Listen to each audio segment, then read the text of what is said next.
네, 안녕하세요. 여러분들의 구독과 좋아요로 이 채널이 유지되고 있습니다. 네, 영상 속도는 1.5배를 추천드리는 바이고요. 항상 구독자님, 멤버십 회원님들에게 감사하다라고 말씀을 드리면서 제 본 영상은 추세 기반형 투자 분석 영상이기 때문에 참고만 해주시길 바라겠습니다.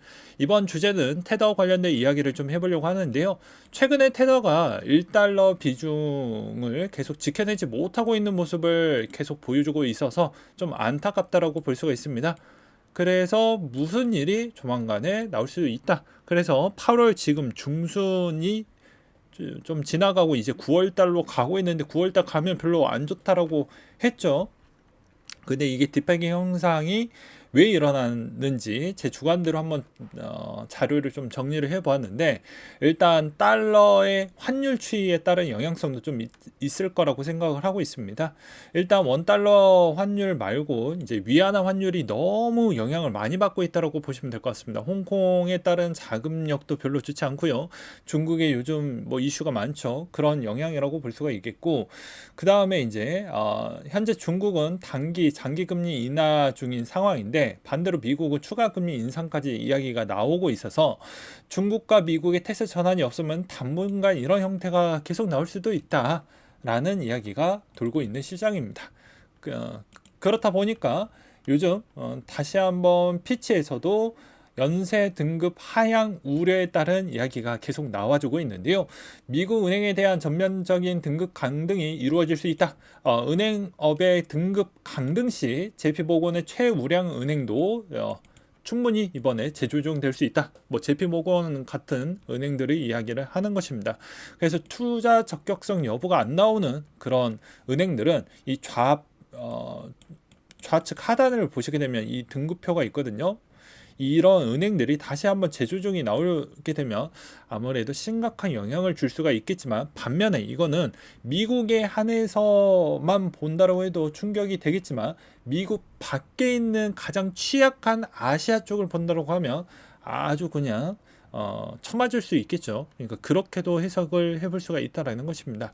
그래서 피치 분석가는 JP모건까지 70개 이상의 미국 은행들에 대한 등급이 재평가될 수 있다라는 이야기를 계속해서 언급을 해주고 있는 실정이 좀 영향을 받았다고 볼 수가 있겠고요. 그러면서 이제 미국 미니 애폴리스 연흥 총재가 금리 인상 끝났냐? 그렇다라고 답할 준비가 아직 안 됐다. 하지만 거의 다 온 것 같다라고 이야기를 하고 있습니다.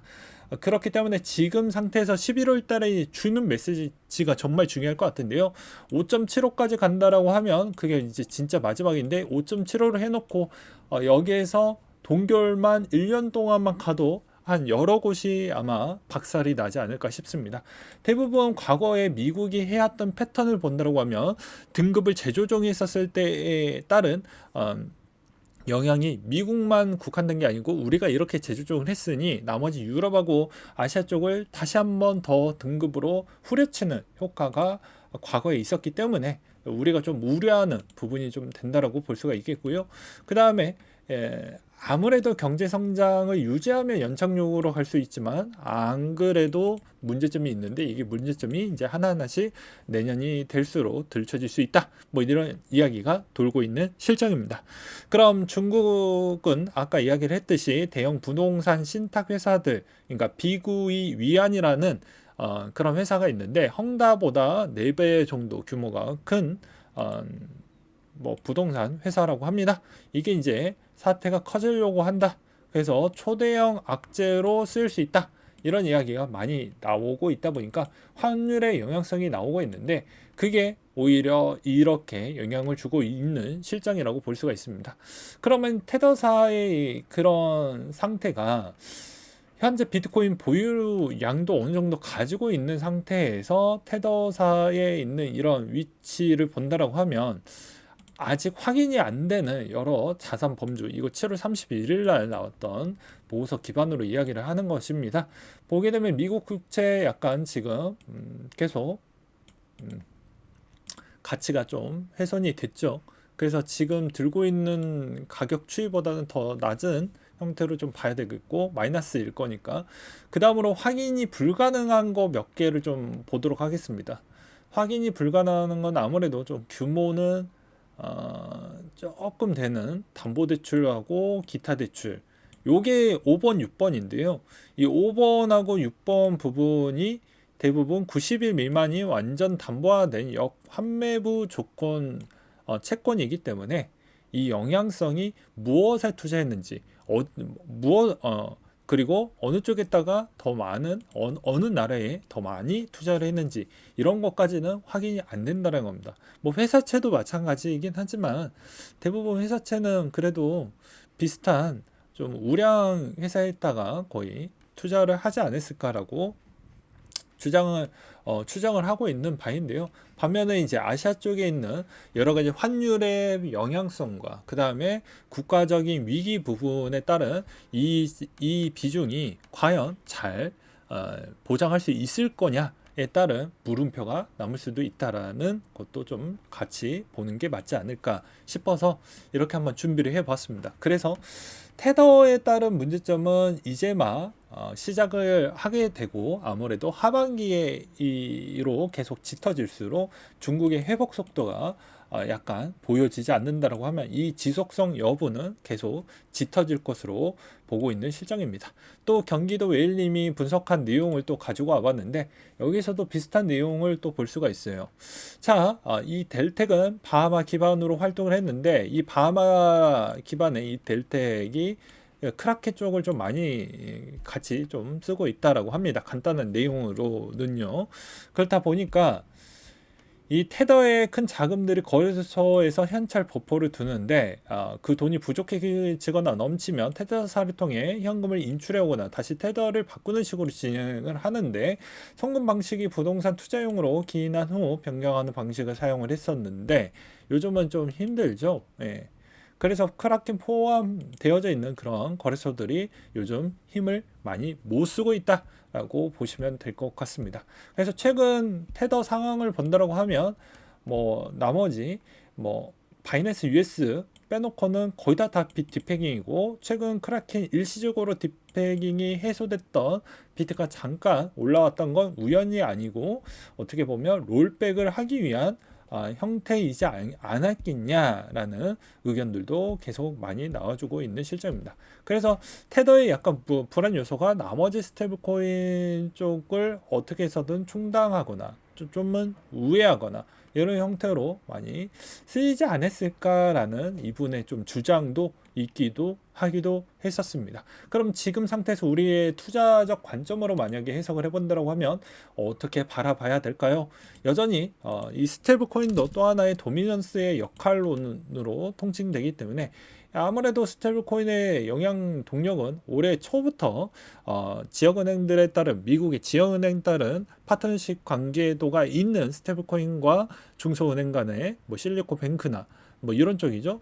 거기에 문제가 있었기 때문에 비트코인이 요렇게 지금 도면수가 많이 올라왔는데 아무래도 여기에서도 추가적인 테더의 뒷패기 형상이 아무래도 뭐 9월달 연속까지 계속 이루어진다고 하면 이제 스테이블 코인도 좀 신뢰도가 안 될 것 같다라고 해서 비트코인 쪽으로 좀 더 가는 영상을 볼 수가 있습니다. 그래서 오히려 테더사가 지금 시점에서 비트코인을 매입했다라는 건 비트코인을 들고 있는 입장에서는 좋을지언정 반대로 이게 나를 믿지 못한다 형태로도 이번에는 좀 비춰질 수도 있기 때문에 테더사 입장에서 조금은 보이지 않게 고민이 많이 되지 않겠냐라고 저는 생각을 하는 바입니다.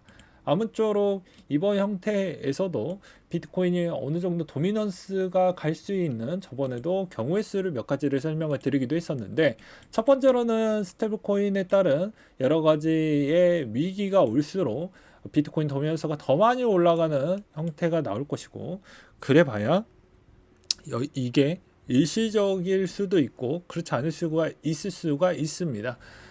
그래서 짧게 반등이 나올 수 있는 조짐이 있지만 비트코인 지 혼자 가버리는 경우가 나와 버릴 수가 있기 때문에 이런 점은 우리가 좀 잘 확인하면서 보자. 왜 그러냐? 스테이블 코인이 안정적이지 않다 보니까 새로운 자금이 들어올 수 있을 만한 경로가 불안정하다라는 것이죠. 거래소도 마찬가지이고요.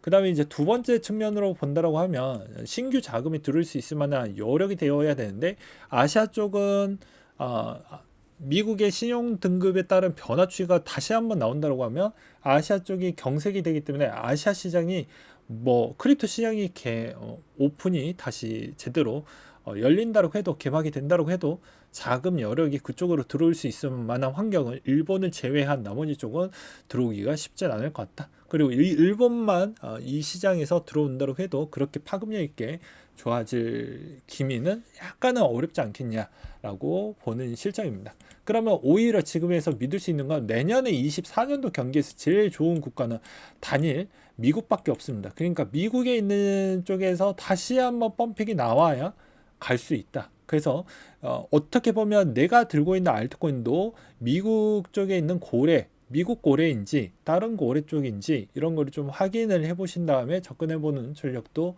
어느 정도 괜찮게지겠죠. 그래서 이번 형태에 있는 경우의 수는 마지막 콩고물인 이 스테이블 코인에 따른 변화와 그 다음에 일반적인 WBTC나 그 다음에 앞으로 반감기 이후에 있는 채굴용 코인들 이런 쪽을 좀 더 유심하게 보는 게 맞지 않을까 싶습니다.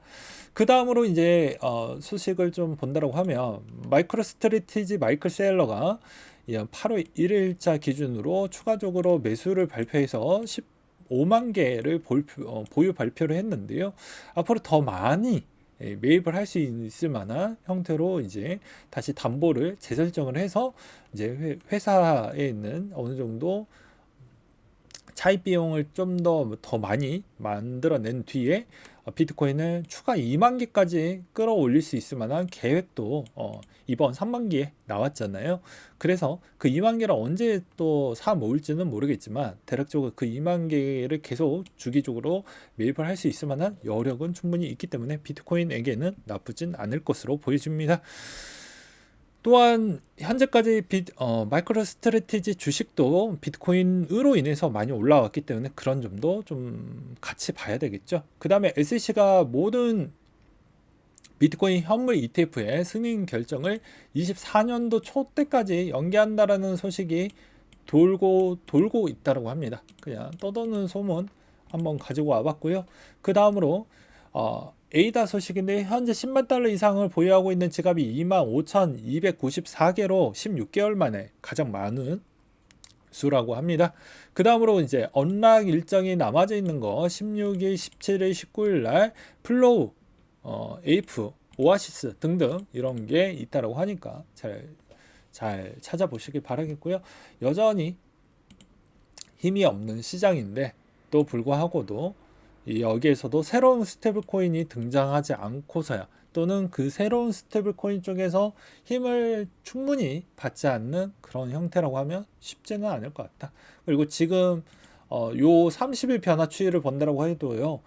대부분 뭐 주력이 있는 코인베이스, 비트파이넥스, 오케이, 제미니, 비트플라이어, 크라켄, 바이비트까지만 본다라고 해도 실질적으로 여기 보면 그렇게 충분하게 나아지는 요건이 보여지는 게 없습니다.